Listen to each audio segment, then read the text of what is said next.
En mayo de 1945, la Segunda Guerra Mundial llegó a su fin, dejando tras de sí un paisaje devastado.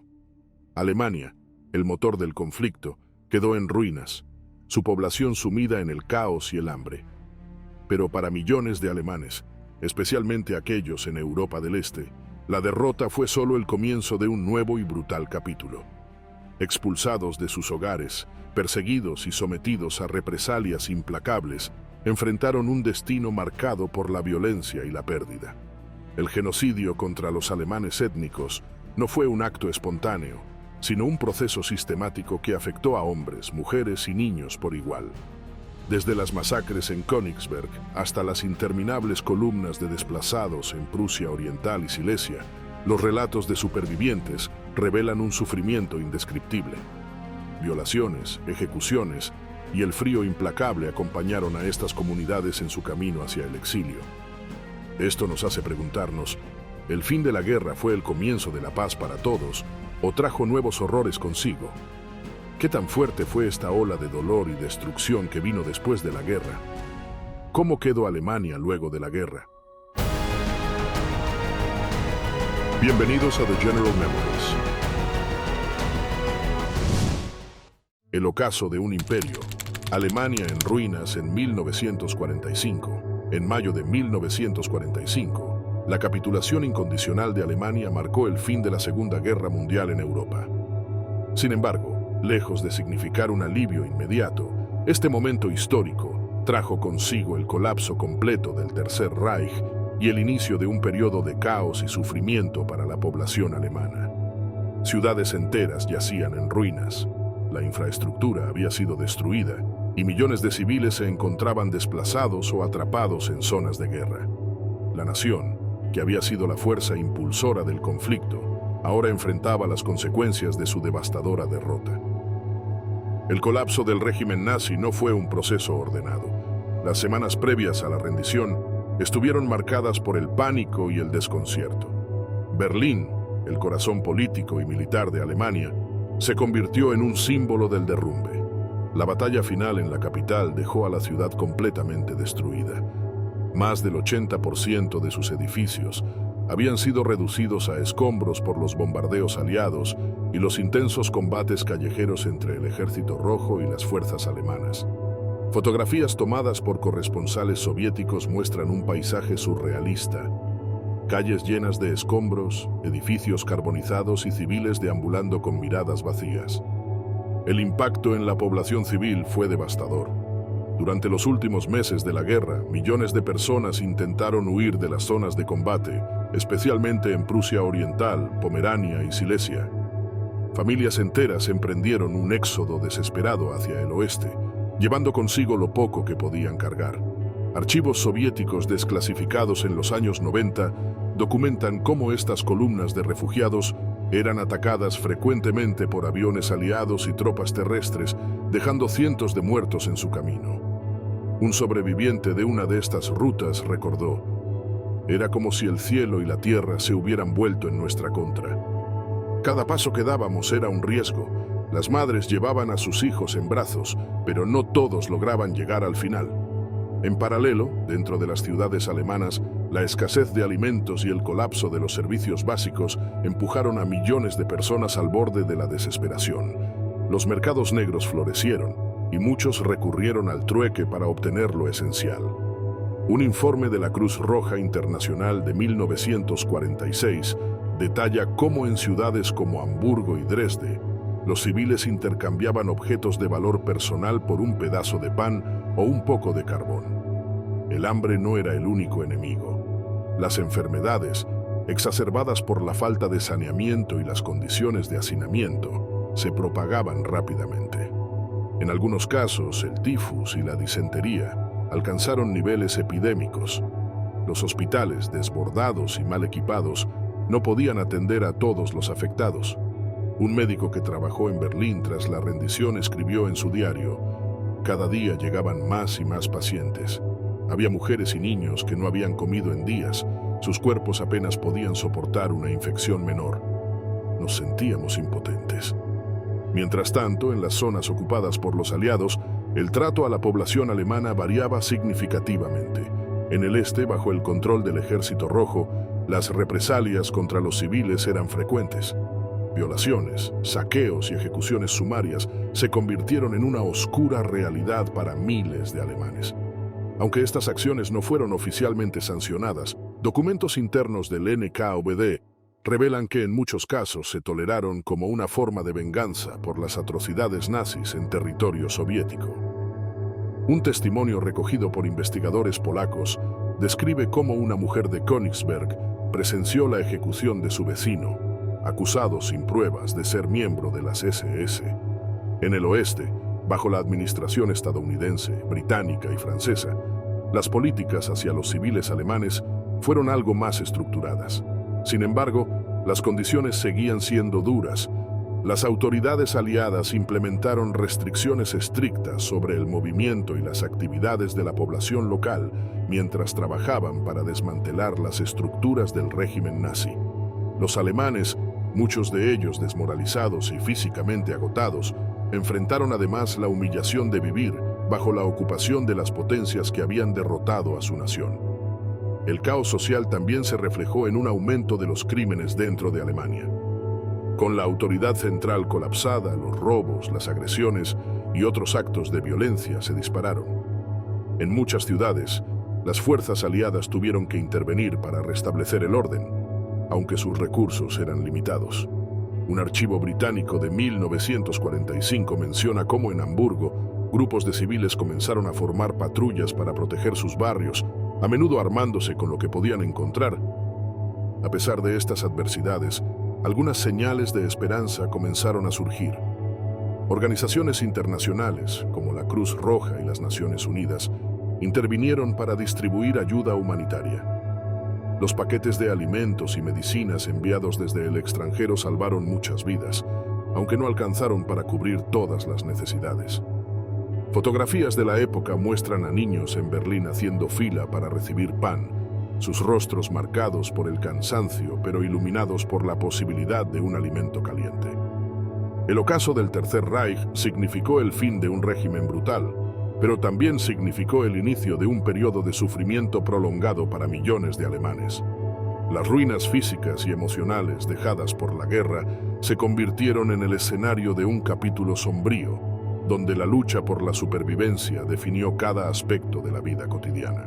Flucht und Vertreibung, la huida y la expulsión de millones.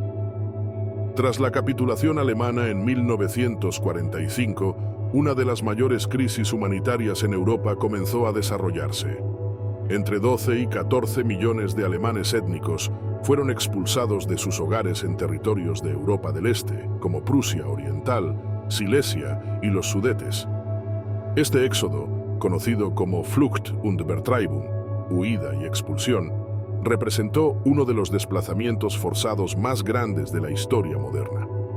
Los alemanes étnicos, considerados responsables colectivos de los crímenes nazis, se vieron obligados a abandonar sus hogares, enfrentando violencia, hambre y condiciones extremas en su trayecto hacia un futuro incierto.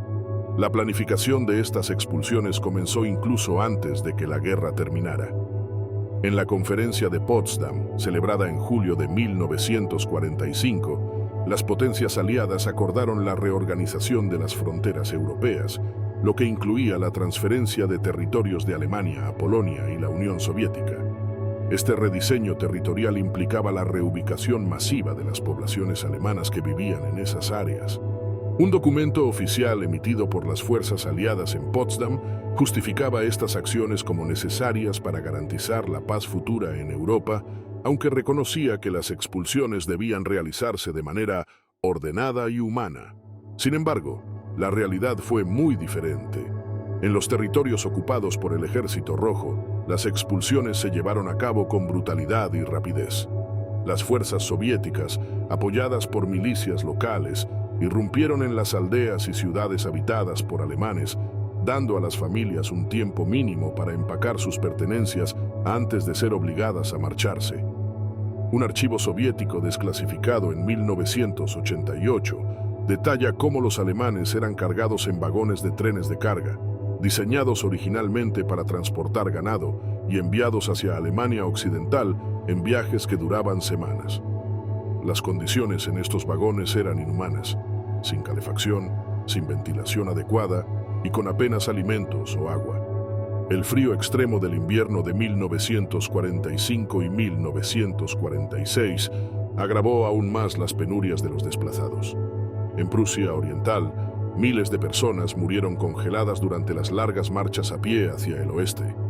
Fotografías tomadas por corresponsales de guerra soviéticos muestran columnas interminables de refugiados, incluidos niños y ancianos, luchando por avanzar en medio de la nieve. Los relatos de supervivientes pintan un cuadro desgarrador.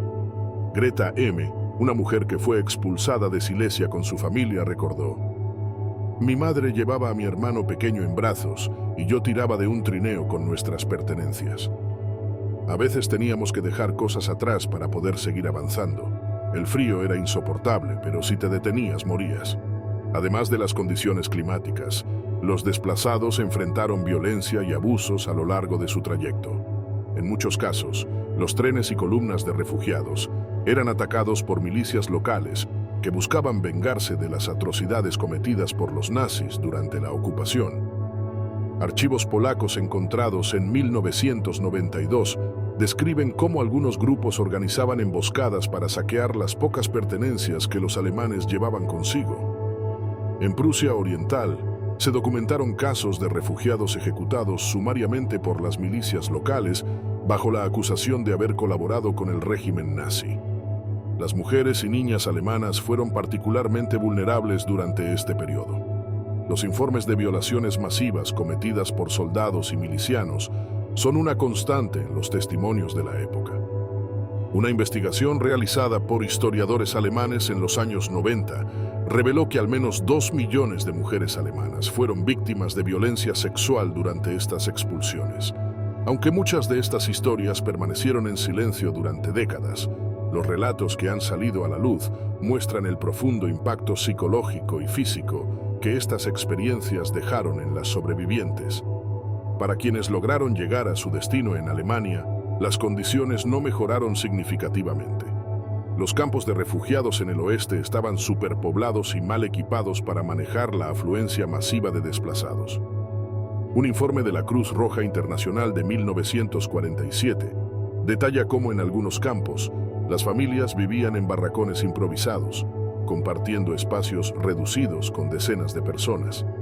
Las enfermedades continuaron propagándose y la desnutrición era común entre los niños y ancianos. La llegada de los refugiados también generó tensiones sociales en las regiones receptoras. Los alemanes locales, que ya enfrentaban sus propios desafíos en una nación devastada por la guerra, veían a los desplazados como una carga adicional. En algunos casos, los refugiados fueron objeto de discriminación y rechazo. Un archivo del gobierno bávaro menciona cómo en 1946 los residentes de un pueblo rural organizaron protestas para evitar la instalación de un campo de refugiados en su área. A pesar de estas adversidades, los desplazados comenzaron lentamente a reconstruir sus vidas. Algunos encontraron trabajo en la agricultura o la industria, mientras que otros aprovecharon las oportunidades educativas que surgieron en los años posteriores. Sin embargo, el trauma de la expulsión dejó una marca imborrable en sus comunidades. Los recuerdos de la pérdida de sus hogares, el sufrimiento durante el trayecto y la lucha por sobrevivir en un entorno hostil se transmitieron de generación en generación, formando una parte integral de la identidad de los alemanes expulsados. El proceso de expulsión, aunque justificado en su momento como una medida para garantizar la estabilidad en Europa, resultó en un sufrimiento indescriptible para millones de personas. Los documentos y testimonios recopilados a lo largo de las décadas muestran cómo las decisiones políticas tomadas en las salas de conferencias tuvieron consecuencias devastadoras en la vida de los individuos. Este capítulo de la historia europea, aunque menos conocido que otros aspectos de la Segunda Guerra Mundial, sigue siendo un recordatorio de las profundas cicatrices que dejó el conflicto. Venganza desatada, las masacres en Königsberg, Breslau y otras ciudades. La caída del Tercer Reich en en 1945 desató una ola de represalias en Europa del Este, dirigida principalmente contra los civiles alemanes. En ciudades como Königsberg, Breslau y otras localidades que habían estado bajo el control nazi, las tropas del Ejército Rojo, apoyadas por milicias locales, llevaron a cabo actos de venganza que marcaron uno de los capítulos más oscuros del final de la guerra. Estas masacres, sazonadas con violencia indiscriminada, ejecuciones sumarias y abusos, dejaron cicatrices profundas en las comunidades afectadas. Königsberg, una de las joyas culturales de Prusia Oriental, fue testigo de una brutal transformación durante los últimos días de la guerra. La ciudad, sitiada por el Ejército Rojo durante semanas, finalmente cayó en abril de 1945. Cuando las tropas soviéticas encontraron una población civil exhausta, hambrienta y desesperada. Sin embargo, para los soldados que habían sufrido las atrocidades nazis en su propio territorio, no había espacio para la compasión. Archivos soviéticos desclasificados en 1992 detallan cómo se llevaron a cabo ejecuciones masivas de hombres que habían sido acusados, muchas veces sin pruebas, de colaborar con el régimen nazi. Una sobreviviente de Königsberg, identificada como Helga L., relató en una entrevista en los años 50 cómo fue testigo de estas represalias. Los hombres eran sacados de sus casas y alineados en la calle. Escuchábamos los disparos desde nuestras ventanas, pero no podíamos hacer nada. No era justicia, era exterminio. El horror no se limitó a las ejecuciones. Las violaciones masivas cometidas por las tropas soviéticas fueron una táctica de terror que afectó a mujeres de todas las edades. En Königsberg, se estima que decenas de miles de mujeres fueron víctimas de violencia sexual durante los días posteriores a la captura de la ciudad. Un documento del NKVD revela que estas acciones, aunque oficialmente prohibidas, a menudo eran ignoradas por los oficiales superiores, quienes las veían como una consecuencia inevitable de la guerra. Las consecuencias físicas y psicológicas de estos actos dejaron marcas imborrables en las víctimas, muchas de las cuales nunca pudieron hablar abiertamente sobre sus experiencias. Breslau, otra ciudad importante en Silesia, sufrió un destino similar. Durante meses, la ciudad fue escenario de intensos combates, mientras las fuerzas alemanas intentaban resistir el avance soviético. Cuando finalmente cayó en mayo de 1945, las represalias contra la población civil fueron inmediatas. Los archivos polacos encontrados en los años 70 documentan cómo las tropas soviéticas saquearon sistemáticamente la ciudad, destruyendo propiedades y ejecutando a civiles sospechosos de ser miembros del partido nazi. En uno de los relatos más impactantes, una familia que había buscado refugio en una iglesia fue arrastrada al exterior y fusilada públicamente. Un testigo polaco que presenció el evento relató años después: había una ira incontrolable en los soldados. No distinguían entre culpables e inocentes. Para ellos, todos los alemanes eran responsables. En ambos casos, Königsberg y Breslau, las represalias no fueron exclusivas de las tropas soviéticas. Las milicias locales, compuestas en muchos casos por civiles que habían sufrido bajo la ocupación nazi, se unieron a los actos de violencia. Estas milicias, armadas con cuchillos, pistolas y herramientas improvisadas, llevaron a cabo linchamientos públicos y saqueos, avivando aún más el caos.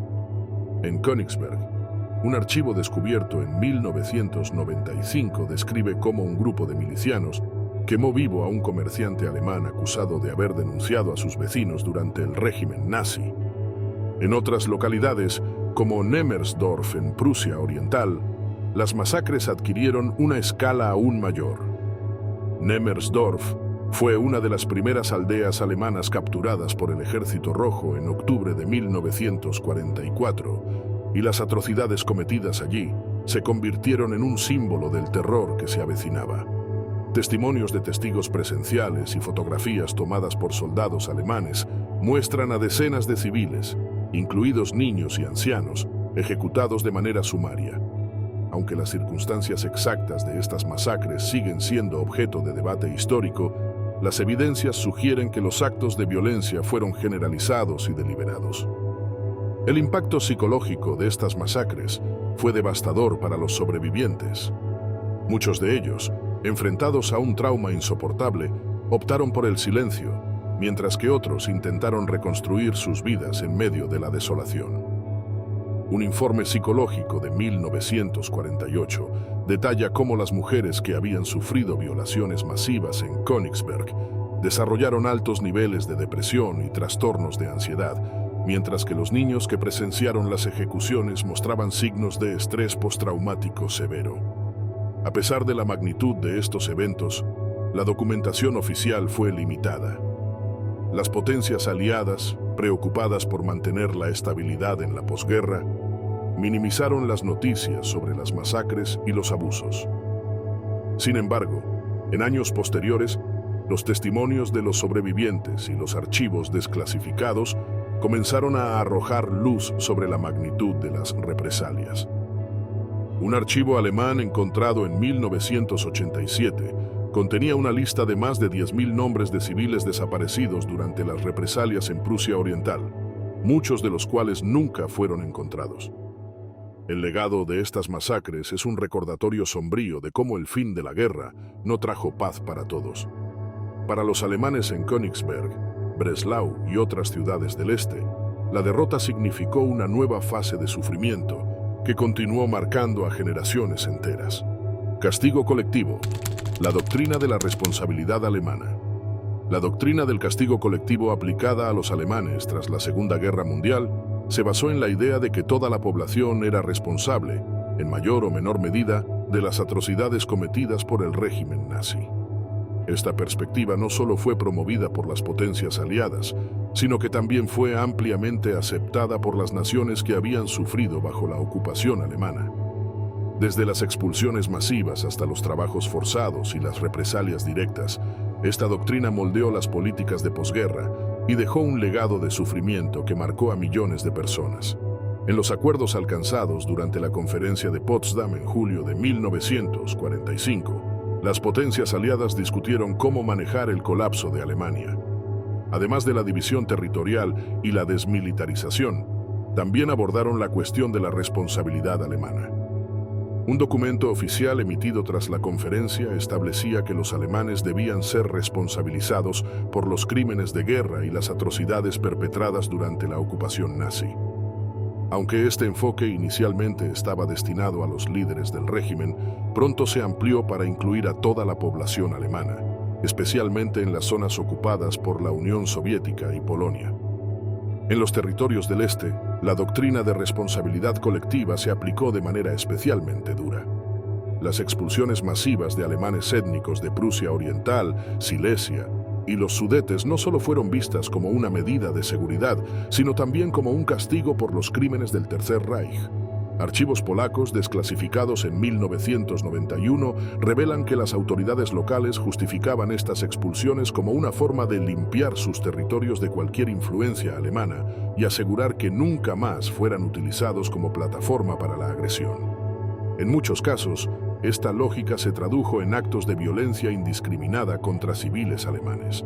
Un informe del NKVD, fechado en septiembre de 1945, describe cómo las tropas soviéticas, al ocupar aldeas en Silesia, llevaban a cabo arrestos masivos y deportaciones, basándose únicamente en la nacionalidad de los residentes. Los hombres eran enviados a trabajos forzados, mientras que las mujeres y los niños eran desalojados de sus hogares sin previo aviso. Estos desplazamientos, realizados sin considerar las condiciones climáticas o la salud de los expulsados, resultaron en miles de muertes por hambre, frío y enfermedades. El concepto de responsabilidad colectiva también fue utilizado para justificar los trabajos forzados a los que fueron sometidos millones de alemanes tras la guerra. En la Unión Soviética, decenas de miles de civiles alemanes fueron enviados a gulags y campos de trabajo en regiones remotas. Estas personas, muchas de ellas sin conexión directa con el régimen nazi, se vieron obligadas a realizar tareas agotadoras en condiciones brutales. Un archivo soviético desclasificado en 1994 detalla cómo grupos enteros de hombres y mujeres fueron trasladados desde Königsberg a Siberia para trabajar en la construcción de carreteras y minas de carbón. Las tasas de mortalidad en estos campos eran alarmantes, con algunos informes indicando que más del 30% de los prisioneros murieron en los primeros 2 años. El impacto de esta política fue especialmente evidente en las comunidades alemanas étnicas que vivían fuera de las fronteras del Reich. En los Sudetes, por ejemplo, más de 2 millones de alemanes fueron expulsados de sus hogares tras la guerra. Las autoridades checoslovacas, respaldadas por los acuerdos de Potsdam, llevaron a cabo estas expulsiones de manera sistemática. En algunos casos, los residentes fueron forzados a marcharse con solo unas pocas horas de aviso, dejando atrás todas sus posesiones.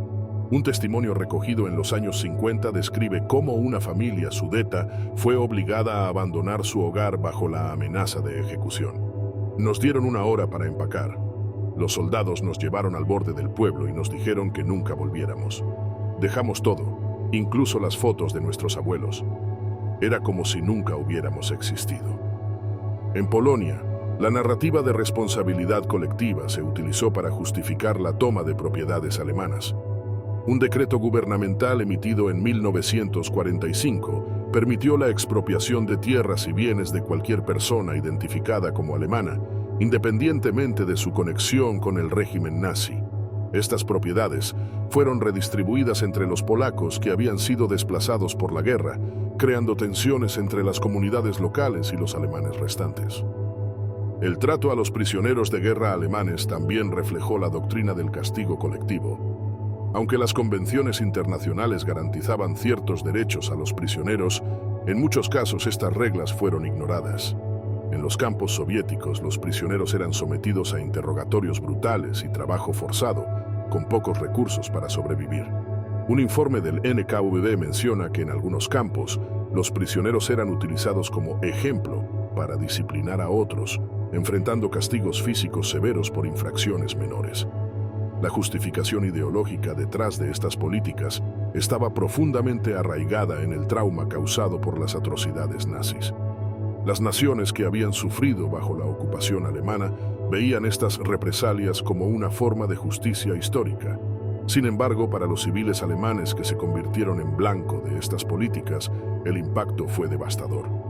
Un informe de la Cruz Roja Internacional de 1946 detalla cómo los desplazados alemanes en los campos de refugiados enfrentaban condiciones extremas, con altos índices de desnutrición y enfermedades.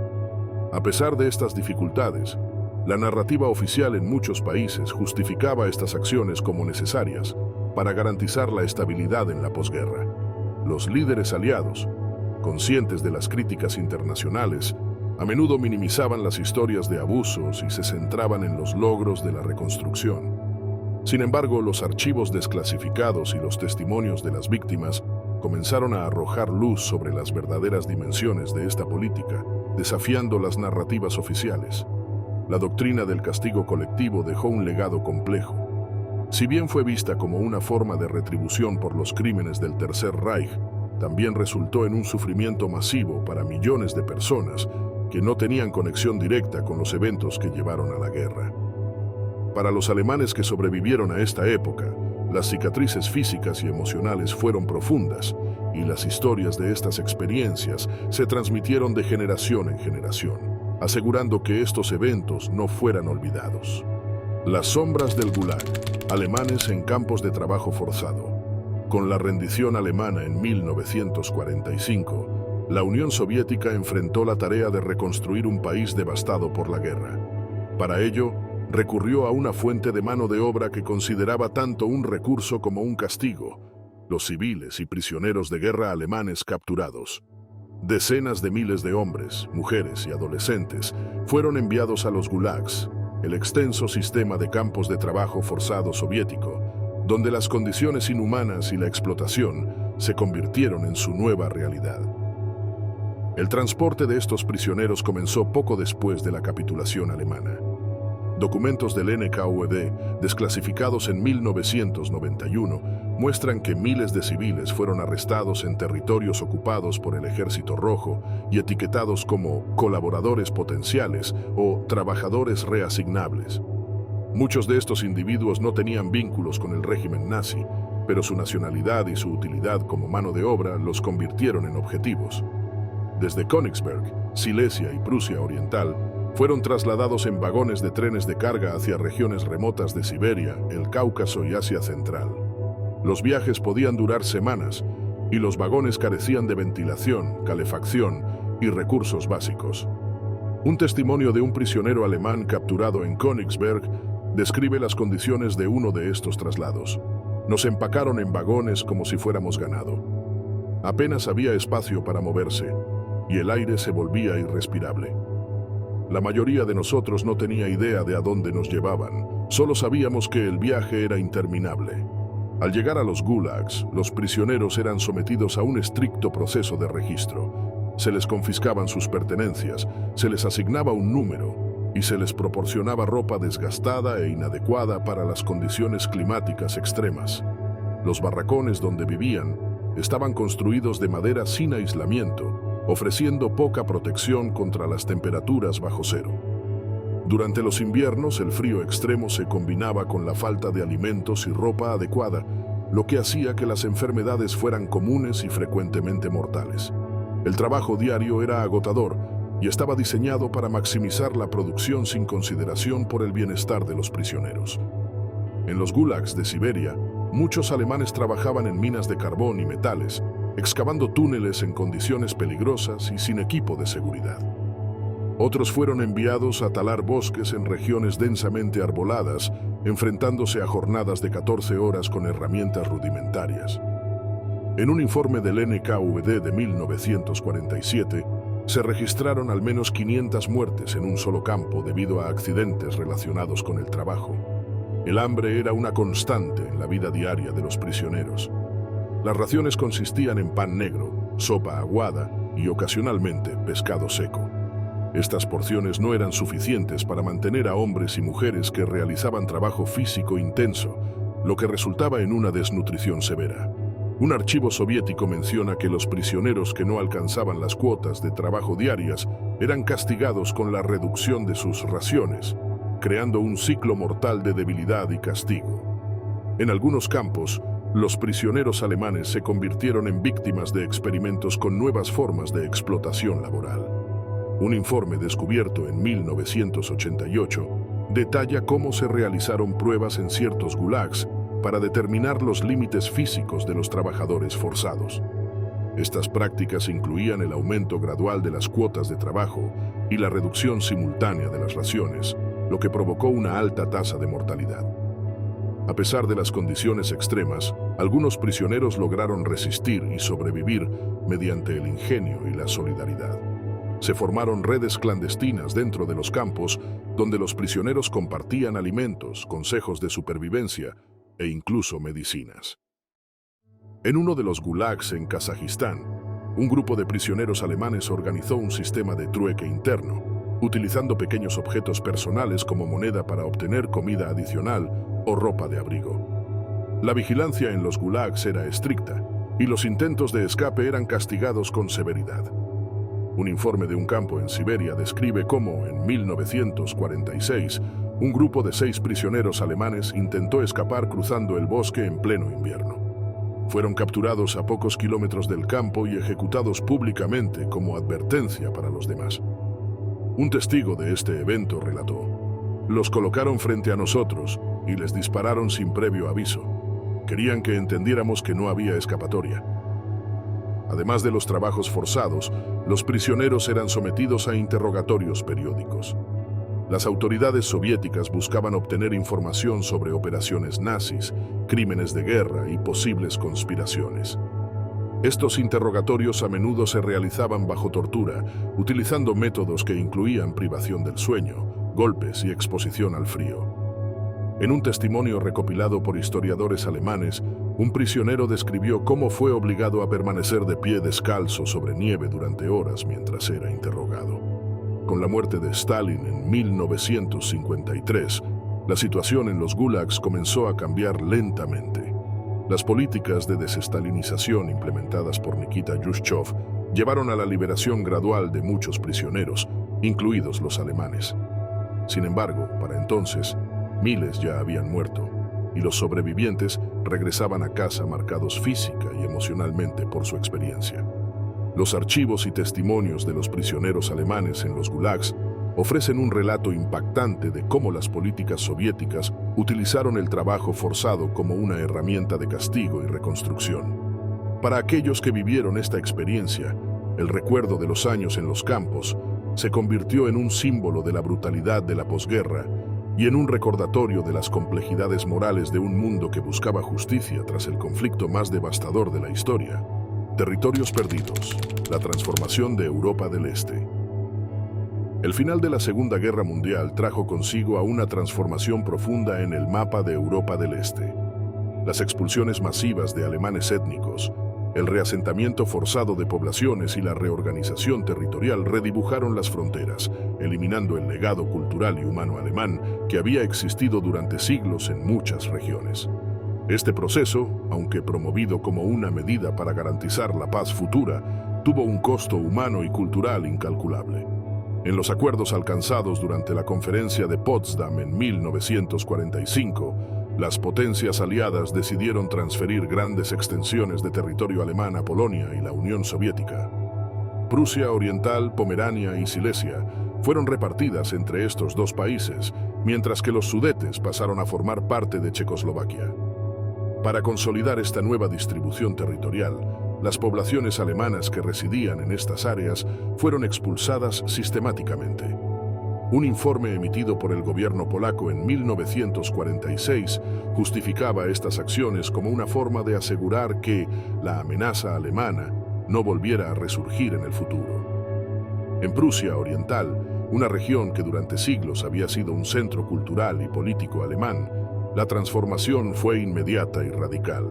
Conocida por sus paisajes pintorescos y su rica historia, esta región fue dividida entre Polonia y la Unión Soviética. Königsberg, la antigua capital, fue renombrada Kaliningrado y completamente sovietizada. Los archivos soviéticos desclasificados en los años 90 revelan que las autoridades llevaron a cabo una campaña deliberada para borrar cualquier rastro del pasado alemán, desde la destrucción de monumentos históricos hasta la reubicación forzada de los pocos alemanes que quedaban. En uno de estos documentos, un oficial soviético escribió: Kaliningrado debe ser un símbolo del nuevo orden. No hay lugar para las ruinas del fascismo aquí. Las ciudades que alguna vez habían sido el corazón de la cultura alemana se convirtieron en enclaves de nuevas identidades nacionales. En Silesia, Breslau fue renombrada Wrocław y repoblada con polacos desplazados de territorios orientales que Polonia perdió a favor de la Unión Soviética. Este intercambio masivo de poblaciones creó una dinámica tensa, ya que muchos de los recién llegados luchaban por adaptarse a un entorno desconocido, mientras que los rastros de la población alemana expulsada seguían presentes. Un informe polaco de 1947 menciona cómo los nombres de las calles, las iglesias y los cementerios alemanes fueron cambiados o destruidos en un esfuerzo por borrar la memoria del pasado. En los Sudetes, la expulsión de los alemanes étnicos fue particularmente sistemática. Esta región montañosa, hogar de más de 3 millones de alemanes antes de la guerra, fue completamente despoblada en un periodo de pocos años. Las propiedades abandonadas fueron confiscadas por el Estado checoslovaco y redistribuidas entre los nuevos residentes. Sin embargo, muchos de estos edificios, incluyendo granjas y fábricas, quedaron en ruinas debido a la falta de experiencia de los nuevos ocupantes en su mantenimiento. Un testimonio recogido en los años 50 por un historiador checoslovaco describe cómo una familia polaca, recién llegada a los Sudetes, luchaba por adaptarse a un entorno que consideraban ajeno. Todo aquí parecía marcado por los que vivieron antes. Era como si los alemanes aún estuvieran presentes, aunque hubieran desaparecido. La desaparición cultural de las comunidades alemanas en Europa del Este fue quizás uno de los aspectos más trágicos de esta transformación. Durante siglos, estas comunidades habían contribuido significativamente a la arquitectura, la música, la literatura y las tradiciones locales. Con su expulsión, se perdió un legado que había sido parte integral de la historia europea. En Königsberg, por ejemplo, la catedral, que había sobrevivido siglos de guerras y cambios políticos, fue severamente dañada durante los bombardeos y abandonada durante décadas, hasta que finalmente fue restaurada en los años 80, no como un símbolo alemán, sino como un monumento soviético. Además de los cambios culturales y territoriales, el impacto humano de estas transformaciones fue inmenso. Los alemanes expulsados enfrentaron no solo la pérdida de sus hogares, sino también el trauma de ser arrancados de las tierras donde habían vivido durante generaciones. Muchos murieron durante los traslados forzados, mientras que otros pasaron años en campos de refugiados en Alemania Occidental, enfrentando discriminación y pobreza. Un informe de la Cruz Roja Internacional de 1948 detalla cómo miles de niños alemanes en estos campos sufrían de desnutrición y enfermedades, mientras que sus padres luchaban por encontrar trabajo y reconstruir sus vidas. El impacto de estas expulsiones no se limitó a los alemanes. Las naciones que recibieron los territorios también enfrentaron desafíos significativos. En Polonia, la repoblación de Prusia Oriental y Silesia fue un proceso caótico, ya que los recién llegados carecían de experiencia en la agricultura y la industria local. Archivos polacos mencionan cómo muchas aldeas quedaron abandonadas debido a la incapacidad de los nuevos residentes para adaptarse. En Checoslovaquia, la desaparición de los alemanes étnicos dejó un vacío económico y social, especialmente en las regiones rurales. A pesar de los esfuerzos por borrar el pasado alemán, los rastros de esta historia permanecen visibles en muchas partes de Europa del Este. En Kaliningrado, los restos de fortalezas prusianas y cementerios olvidados son un testimonio silencioso de la presencia alemana que alguna vez dominó la región. En Brockwow, las iglesias y edificios de estilo gótico siguen siendo recordatorios de su pasado como Breslau. Incluso en los Sudetes, las ruinas de aldeas alemanas abandonadas cuentan la historia de una comunidad que desapareció en cuestión de años. La transformación de Europa del Este tras la Segunda Guerra Mundial fue un proceso complejo que dejó un impacto duradero en las personas y los lugares afectados. Memoria y silencio. La historia oculta de las víctimas alemanas. La historia de las víctimas alemanas tras la Segunda Guerra Mundial ha sido, durante décadas, un tema incómodo y en gran medida silenciado.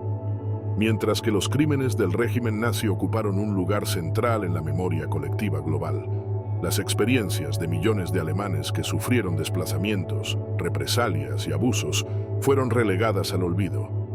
La narrativa predominante, enfocada en la justicia hacia los afectados por el nazismo, dejó poco espacio para reconocer el sufrimiento de aquellos que, aunque alemanes, no participaron directamente en los crímenes del régimen.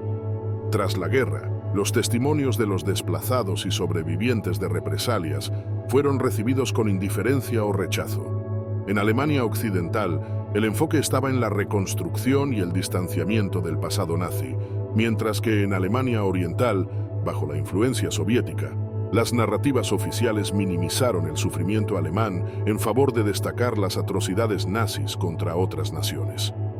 Archivos desclasificados en los años 80 revelan que las autoridades de la RDA consideraban el reconocimiento de las víctimas alemanas como una amenaza para la narrativa socialista que justificaba las acciones del Ejército Rojo en Europa del Este. El silencio impuesto no solo fue político, sino también social. En muchos casos, los propios sobrevivientes eligieron no hablar de sus experiencias. Para las mujeres que sufrieron violencia sexual, el estigma era insuperable. Un estudio realizado en los años 90 documenta cómo numerosas sobrevivientes nunca compartieron sus historias, incluso con sus familias, por temor al rechazo. Una mujer identificada como Marta G. relató en sus últimos años de vida: "Preferí callar. No quería que mis hijos me miraran con lástima o que se sintieran avergonzados por lo que me hicieron". En los años posteriores a la reunificación alemana, comenzó un lento proceso de reconocimiento. Documentales, libros y exposiciones abordaron por primera vez de manera pública el sufrimiento de los alemanes desplazados y víctimas de represalias. Sin embargo, este reconocimiento fue recibido con críticas por algunos sectores que argumentaban que centrar la atención en estas víctimas podría diluir la gravedad de los crímenes nazis. Archivos recientemente desclasificados en Polonia muestran que incluso en los años 2000, Hubo resistencia a permitir investigaciones sobre los desplazamientos masivos en Silesia y Prusia Oriental. A pesar de estos obstáculos, la memoria de las víctimas alemanas comenzó a consolidarse. Asociaciones de desplazados y sobrevivientes lograron crear memoriales y promover investigaciones académicas que documentaran las experiencias de su comunidad. En Königsberg, hoy Kaliningrado, un pequeño monumento conmemora a los habitantes alemanes que murieron durante la evacuación y las represalias. En los Sudetes, las ruinas de iglesias y cementerios abandonados han sido restauradas como sitios históricos que preservan la memoria de una comunidad desaparecida. La historia de estas víctimas sigue siendo un tema controvertido, pero su reconocimiento es esencial para entender la complejidad de los eventos que siguieron al conflicto. Más allá de las narrativas simplificadas, estos relatos ofrecen una visión matizada de cómo la guerra y sus secuelas afectaron a todos, independientemente de su nacionalidad o afiliación política. El genocidio y las represalias contra los alemanes tras la Segunda Guerra Mundial representan un capítulo sombrío y menos conocido de la historia europea. Millones de civiles, cuya única conexión con el Tercer Reich era su nacionalidad, sufrieron desplazamientos, abusos y la pérdida total de sus hogares. Estos eventos, aunque justificados en su momento como medidas de seguridad y reparación histórica, dejaron una huella de sufrimiento que marcó a generaciones enteras. El reconocimiento de estas víctimas ha sido un proceso lento, obstaculizado por narrativas políticas y sociales que priorizaron otras agendas. Sin embargo, su memoria es esencial para comprender la magnitud del impacto humano de la guerra. Los desplazamientos forzados, las masacres y las represalias no solo redefinieron las fronteras de Europa, sino que también alteraron para siempre el tejido cultural y social de regiones enteras. Este relato nos recuerda que, incluso en los momentos de justicia, existe el peligro de cruzar la delgada línea hacia la venganza. Reflexionar sobre estos eventos no busca justificar las acciones del régimen nazi, sino garantizar que las lecciones del pasado nos guíen hacia un futuro donde el sufrimiento humano nunca sea ignorado ni repetido.